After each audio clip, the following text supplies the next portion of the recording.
Hi guys, how is everyone doing? Welcome back to my channel. Let me start with this, that if I will be making any mistakes today, I'm going through some personal situation that my mind is actually focused on it.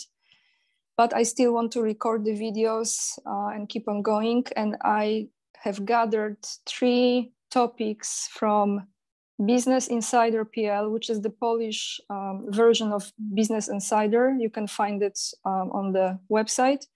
And I translated them to you to give you some sense of Polish economy at this point. Also update about the nuclear power plant that is in the talks to happen in Poland, and also about the support from European Union, financial support. So let's start with the economy, and I will be reading to you what I have translated here. Bloomberg writes about Polish bonds.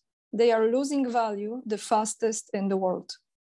The new debt accumulated by the Polish government is becoming more and more expensive. Investors are demanding even higher interest rates due to increased risk. The yield on 10-year bonds exceeded 9%. This is the highest level in over 20 years. Bloomberg notes that Polish bonds are depreciating at the fastest pace in the world. Poland is finding it hard to see what happens when investors start to fear that policymakers are turning their backs on the inflation problem to keep the economy in good shape ahead of next year's elections.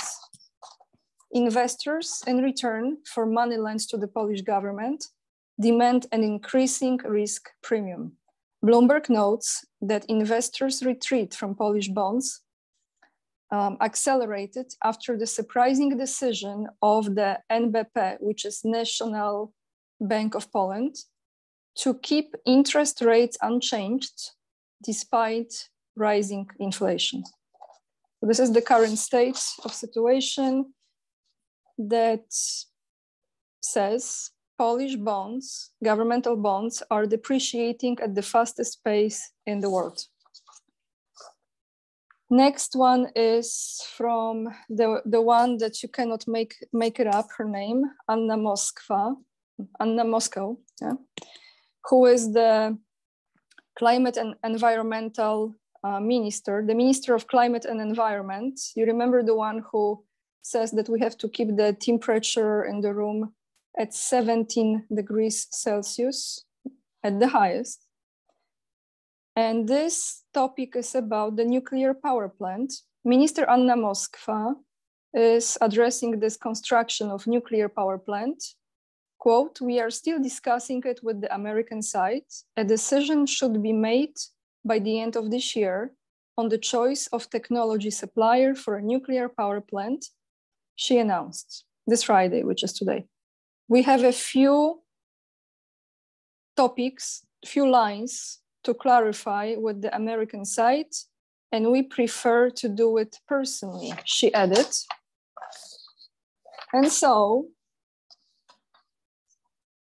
the intergovernmental agreement with the United States sets October, this month, as the deadline for making the final decision on the selection for the first nuclear plant in Poland, she said, and she added that the decision must be made this year in order to be able to start construction according to the schedule, which is in 2026. This weekend, Minister Moscow and Deputy Prime Minister Jacek Sasin are flying to the United States to clarify it in person with the American side. So they are on the way to US, discussing probably more than just this, but who knows. And the last information that I have for you is about the support from European Union in regard of the agriculture here. The other money is not coming at this point, you know, the money, the refugees and etc. And the money about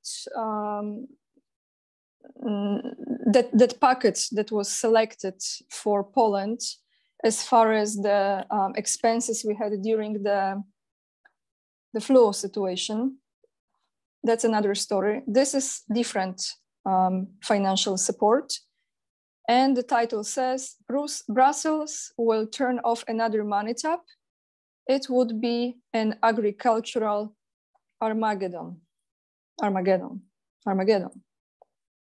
It's a very popular word lately, isn't it? Armageddon. Another agricultural Armageddon.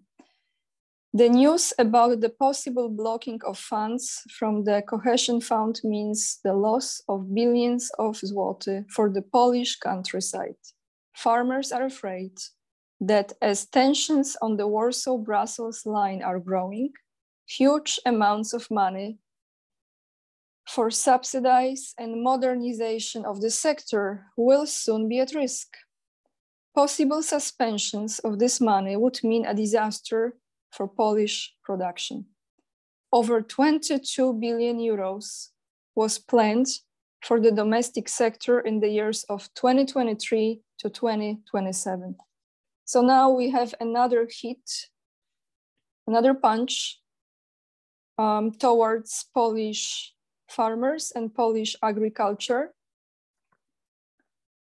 And I don't know if those of you who have ever been to Poland, especially countryside, you know, we have an incredible country here, and the production from the countryside, you know, and I'm talking not just dairies, I'm talking, you know, fruits, vegetables, everything really. It's a wonderful country, it's a great land, and it produces a lot. So it looks like another 22 billion euros that was planned might not be the reality for those people. And I leave you today with a quote from the Minister of Finance in Poland, who said that an economic slowdown is already looming on the horizon. I think it's already here, but she says that it's looming on the horizon. So thank you everyone for watching. I know this is short. I just wanted to record this video so give you a little bit update with the situation here. And bear with me as I'm going through live situations. Those of you who want to support me, you can get my books for children right here and my novel right here. Links are down below. Also, you can support me on Patreon, PayPal, or on Locals as well. Thank you so much for watching. Stay tuned for more videos coming. Lots of love, everyone.